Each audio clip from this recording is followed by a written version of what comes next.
two-way tables. Two-way tables are tables which compare two categorical values.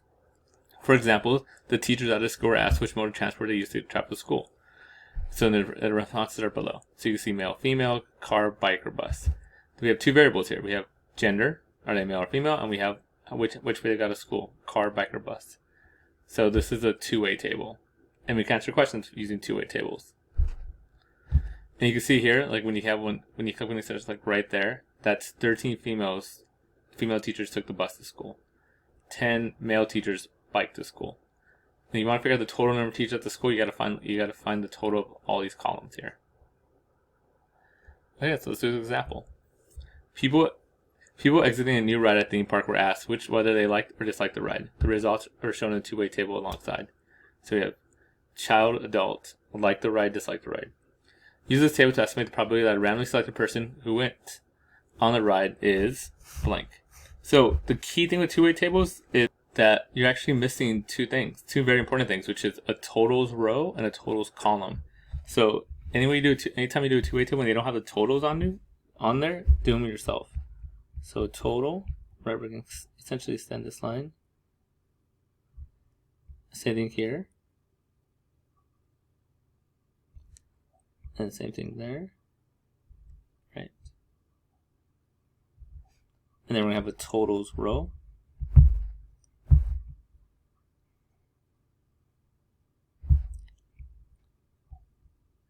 Like that. And the way you fill it out, you just add them up. So let's add down. 55 plus 17 is 72.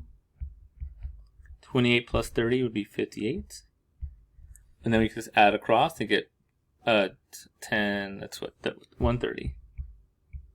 Then we can do the same thing on the side and it should match. So if we do the math correctly. So 55 plus 28 is, let's see, 80, that should be 83. And then 17 plus 9 is 47. 47 plus 83 also gets me 130. So there's my completed two-way table. And then other than that, we solve it kind of the way we always solve it. So use the two-way table, estimate probably that a random person is like the ride. So we want like the ride. We want probably that they like the ride.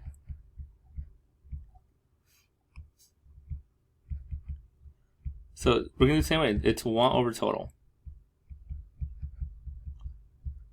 So how many total people are there? There's 130 total people. So that's my base, my denominator. And then how many people like the ride? So again, they didn't specify like child or adult that likes the ride. Just people that like the ride. It's 83.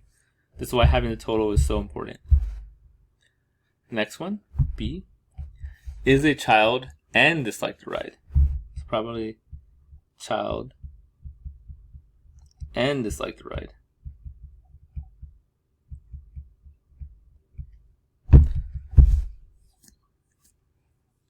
So is a child and dislike the ride? So we want to go, so that's right here. Probably there is a child and they dislike the ride. Oh, dislike the ride, sorry. Right here, 17.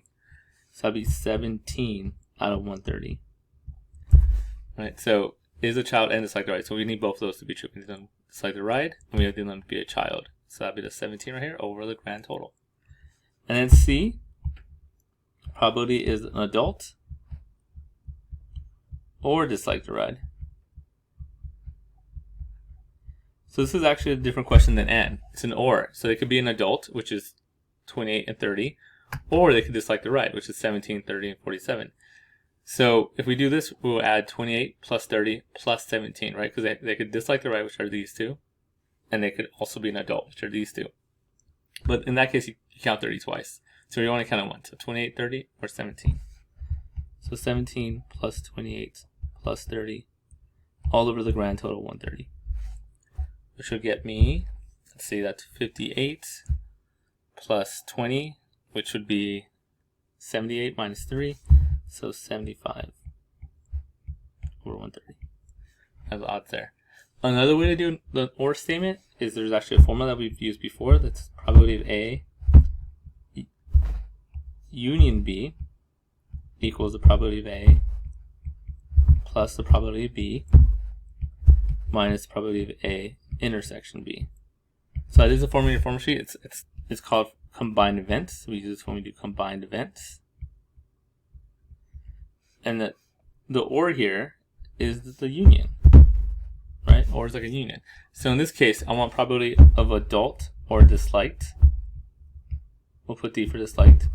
That's the probability of adult plus probability of disliked minus probability of adult and disliked.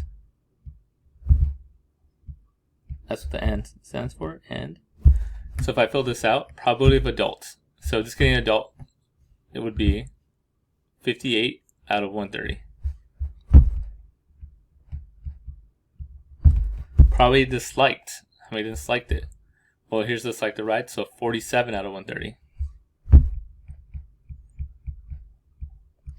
And subtract off what they have in common. Adult and disliked, so where is that at? How many of them are adults and they dislike the ride? 30. You gotta subtract that off, because again, why do we have to subtract it off? Because we double counted. When you count disliked, you went 17 plus 30. When you count adults, you went 28 plus 30. So you double counted it, so you gotta subtract one of those off. And when you add them up, 58 plus 47 minus 30 would get me 75 for 130. So two ways to do it. So you can use the combined events formula, or you can just look at it logically and go, okay, they dislike the ride, these two, and they're adult, so that one. There we go.